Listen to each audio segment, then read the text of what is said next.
ဖုန်းထဲကကျွန်တော် WooCommerce app တွေကိုဝင်လိုက်ပါပြီးရင်ကျွန်တော်ဒီအောက်မှာအကွက်၄ကွက်ရှိတယ်တဲ့လားအဲ့ထဲကဒီဒုတိယတစ်ခွက်ကဒါ order လက်ခံတဲ့အကွက်ပြအဲ့ဒါလေးကိုနှိပ်လိုက်ပါနော်ပြီးရင်ကျွန်တော်ဒီမှာကြည့်ချင်တဲ့ order တစ်ခုခုအပေါ်ကိုနှိပ်လိုက်ပြ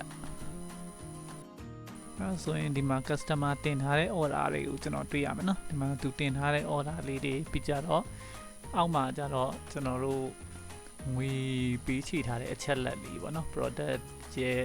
amount ရဲ့အောက်က shipping fee ရဲ့ total amount ရဲ့တွေ့ရမယ်ပြီးရင်အောက်နားမှာကြတော့ကျွန်တော်တို့သူ့ကိုပို့ပေးရမယ်လိပ်စာပေါ့နော်လိပ်စာ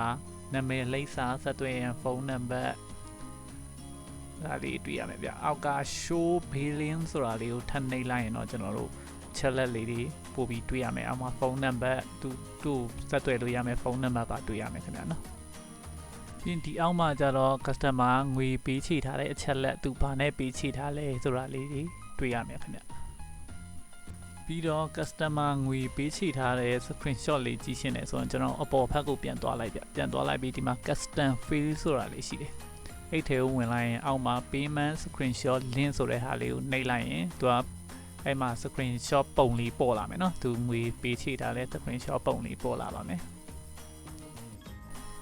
ဟုတ်ပြီအဲ့တော့ကျွန်တော်တို့ချက်လက်လေးလည်းကြည့်ပြီးတော့ကျွန်တော်တို့ဒီ order ကိုလက်ခံမလား cancel လုပ်မလားဆိုတာကိုကျွန်တော်ဒီမှာကျွန်တော်တို့ဘီနာထေတန်းပုံလေးကိုနှိပ်လိုက်ပါအဲ့တော့ဒီမှာစိတ်ကြိုက်ရွေးလို့ရတယ်နော် order ကို complete လက်ခံမယ် cancel လုပ်မယ်အဲ့ဒါလေးနှိပ်ပြီးတော့ကျွန်တော်တို့ apply ဆိုတာလေးနှိပ်လိုက်ရင်ရပါပြီခင်ဗျ